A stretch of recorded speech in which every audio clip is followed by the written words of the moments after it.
today's date is about the 18th of, it's the 18th of September 2025. I have some very important information to convey to you about the DSP, Disability Support Pension and Carers Payment. Now, it's been a long journey. It's been a very, very long journey. And where do I even begin with this? So,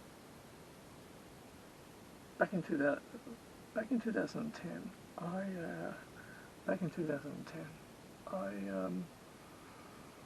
my friend Peter, I won't mention his last name. Whenever I say Peter, I always say his last name as well, but I can't. My friend Peter became a professional counsellor, and in 2010, he said to me, I think you should go on the DSP. It'll work better. It'll suit your lifestyle better. By this point, I had been on New Start for about, well, on and off for a decade. And he just said to me, you'd be much better suited to the DSP. I'm going to write you a letter. He wrote me a letter of recommendation for the DSP. I went to Centrlink. I got a DSP application form. I got a DSP application form. And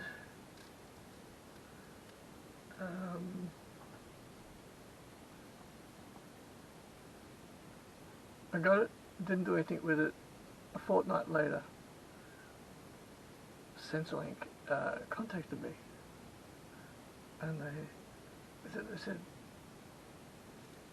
said, did you get a DSP application form? I'm in Sydney's inner west, or Sydney's inner west, Sydney's outer west.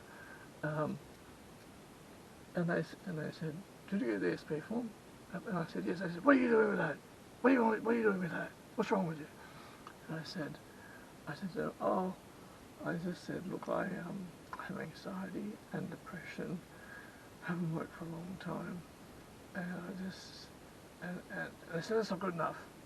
What's wrong with you? And I said, it was a woman on the phone, a woman that called me. She was in her 40s. I said, what are you doing with that application form? And I explained my situation to her.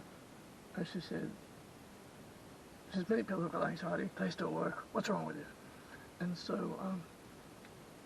I said, well, I'm going to fill it in, and I'm going to hand it to, she said, we'll reject it. We'll reject it. I said, you have to work. And so a couple of months went by, and my friend Peter said to me, he said, oh, you on the DSP now? I said, no, they rejected it. I told him exactly what happened. He went, oh. He said, you're kidding me. He said, oh, there's a corrupt system now, is it? And I conveyed the conversation I'd had, and he said, but you didn't get her name, you could have reported her. And so what happened was also, so this is a very complicated journey story, and so for many years, my mum was saying, you can't work at all, you need to be on a DSP. And what happened was, I met this guy, Goran. I met this guy at the pub in 2010. I was hanging out at the pub in 2010. I hung out at a particular pub for a month. So I say where that pub was, Campsie. And there was a guy there. We got talking, we got along. Similar age. And he said, I'm on the pension. I said, the DSP? He said, I'm on the DSP. I said, how did you get on that? He said, because he said, I don't want to work. He said, I don't want to work. He was humble about it, didn't have an attitude about it. And an artiste and a poet he was, and a performer. He said, I went to my doctor. He said, I got my doctor. He said, I got my doctor to say, look, this guy can't work under any circumstances. He's got anxiety, got depression. This guy can't work. This was in about 2008 this happened. And he said, he submitted that to Centrlink. He said, I went for a panel and they gave it to me. They gave me the DSP. And I've crossed paths with a few people who are on the DSP. And they had to submit one form of evidence. Now, when it came, by the time, the thing is, and the DSP, the application for it is in here somewhere, but I actually don't know where it is these days. It used to be upstairs. I no longer, I just don't know where it is. I have not filled it in the DSP. It's foreboding, it's intimidating and threatening, and it asks far too many questions. And so, because they don't want you to be on it. And it recently got granted to me, but in a different form. I am actually on the pension now. I'm going to get to that in a little bit. Indirectly. Or inadvertently. So what happened was that in 2015, in 2015, my partner introduced me to her doctor, and in Sydney, and ended up getting these are very difficult to come by. Doctors in Sydney are far and few between who will do this. I was getting 3-month medical certificates, and by the time I handed the third one in, I called into the Centrlink. They called me in. Saw this woman in her late 40s, and she said, "What's wrong with you? Why can't you work?" And I explained all my situation. She says, "That's not good enough. You need a job." And I told her about my goals and all that, and I said, I've written 4 books of poetry, and I'm working on a feature film script. And she said, "Oh, good on you, that's nice, that's great, now you need to get a job." Anyway, she was particularly nasty to me, and she said, "We're going to give you this medical certificate, but after that you have to get a job." And I said, "Oh, actually, I think I'm far better suited to the DSP." She's like, "We're never going to grant you the DSP, you have to work." And so what happened was, my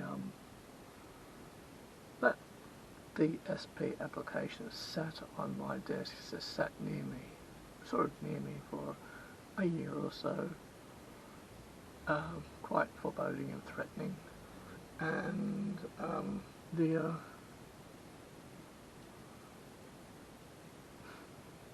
so you're saying, well, how did you end up on the pension? My partner, her doctor, said very, very difficult for anyone to get on a DSP, anyone at all. And my partner was diagnosed with a form of leukemia, a form of it.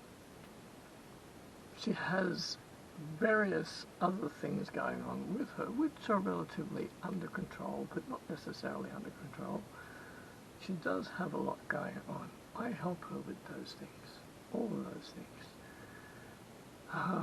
And what happened was, might be close to the 10-minute mark here, so this will just be a part 1.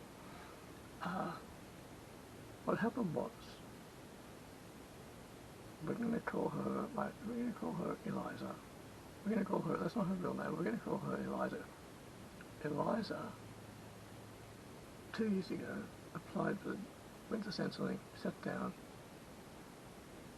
She went to one of the branches in Sydney, and she told them everything that was going on with her. And they said to her, "You need to apply for the DSP." She said, "I'm terrible at filling out forms. We're both form phobia." And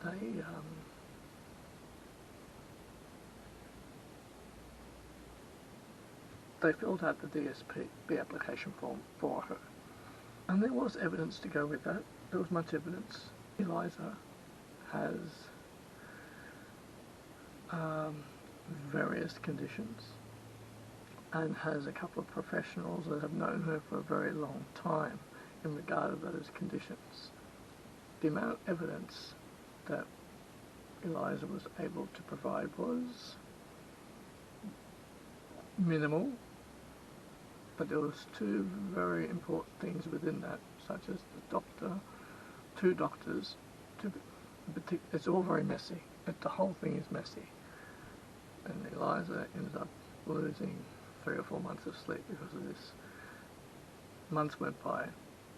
Eliza contacted Centrlink. What's going on with my application? They'd lost it. It had been cancelled within the system. Her DSP application had been cancelled within the system. And she went in, started up a new one. They did it properly this time.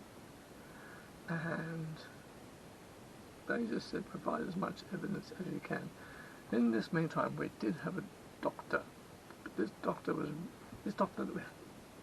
we have is very, very good at prescribing endone, giving out 3-month medical certificates. Hated paperwork, did not like paperwork at all, period. And said there's no way you can get on the it'll take you 6 years to get on the DSP.